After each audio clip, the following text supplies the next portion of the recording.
If you're a man, at some point you felt a desire for the top.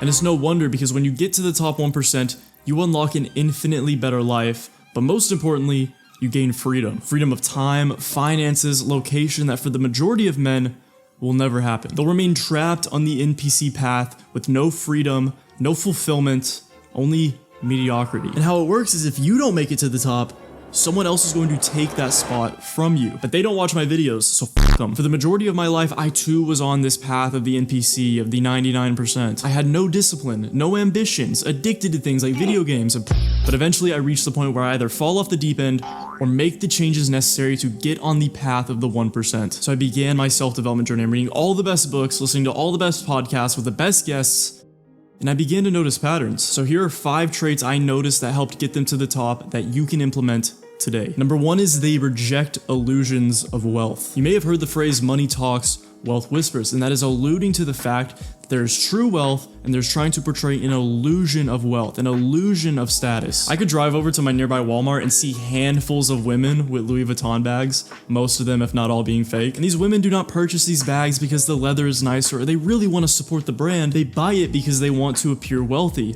whether they can afford the real deal or not. And men are no different, especially when men start making a little bit of money. It's pretty common to go places like the mall or restaurants and see guys that are just walking billboards for designer brands, wearing the loudest possible outfits with the biggest logos possible so everyone knows they bought Balenciaga or Gucci, all because they want to portray an illusion of wealth. We see this all the time with athletes and artists that make it and they start affording this extravagant lifestyle and then go broke a few years later because all of their money and energy was going into portraying the illusion of wealth instead of doing the actual things that generate it. And I've actually done something similar. You see, a little over a year ago, I was fully convinced that I needed one of those crossbody bags. I was like, oh, I could put my wallet in it, my phone in it, I could carry a camera around, it'd be so cool. And eventually, when I visited California and I was on Rodeo Drive, I bought a $1,000 Gucci bag. And it felt really cool for the day.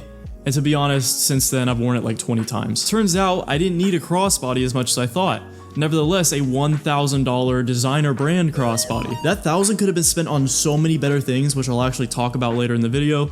But honestly, I wouldn't trade it because it was a learning experience and now I get to share this lesson and story with you. But with all that being said, yes, there is actually nice things, and with nice things comes luxury, comfort, convenience, and yes, status. You can have nice things, but get them when it is such a low cost in relation to your overall success. For example, when most Ferrari owners buy a Ferrari, it's because they can afford like 20 of them. And personally, I would argue that flashy outfits with giant logos screams insecurity way more than it screams success. Trait number 2 is they are ruthless with their energy. When I was researching the super successful, this is probably the most common trait I found among all of them. And when I say energy, you can think of it as their time and their focus or mental output. They understood that each and every day they had a limited resource of their energy, so they ruthlessly protected it. And if you've watched some of my videos, you know that the modern world is trying to steal your focus from every angle. Depending on your lifestyle, every day there are tens to hundreds to thousands of distractions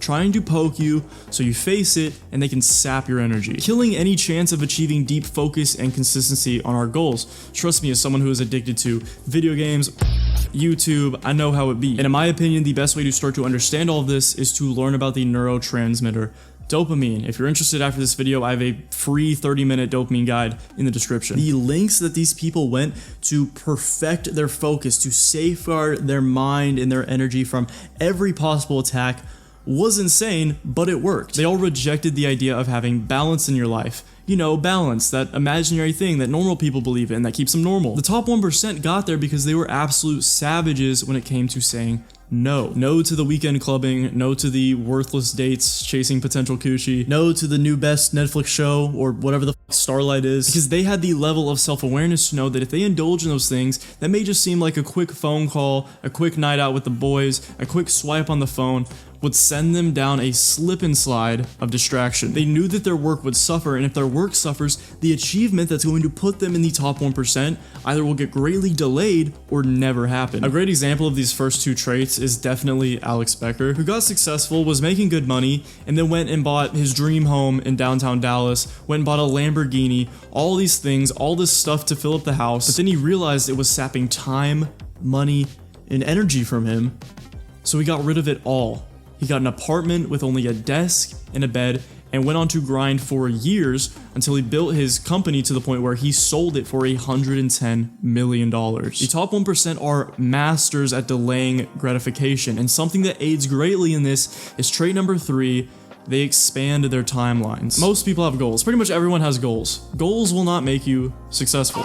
The issue with most guys, including myself in the past, that are trying to be successful is that they chase instant rewards and instant results. At most, they think about a year ahead, but typically they're thinking about what happens this month. One of the causes of this is social media showing all these false expectations of success, and this make money fast mindset is shoved into young men's brains, causing them to think short term and chase anything that looks like quick money, completely disregarding what this will look like a few years down the line. And before I originally expanded my timeline, I was doing exactly this. I went through a drop shipping phase to no success, taking all of my attention away from my channel. And it wasn't until I expanded my timeline and decided, what do I really want this to look like 5 years, 10 years, 20 years down the line?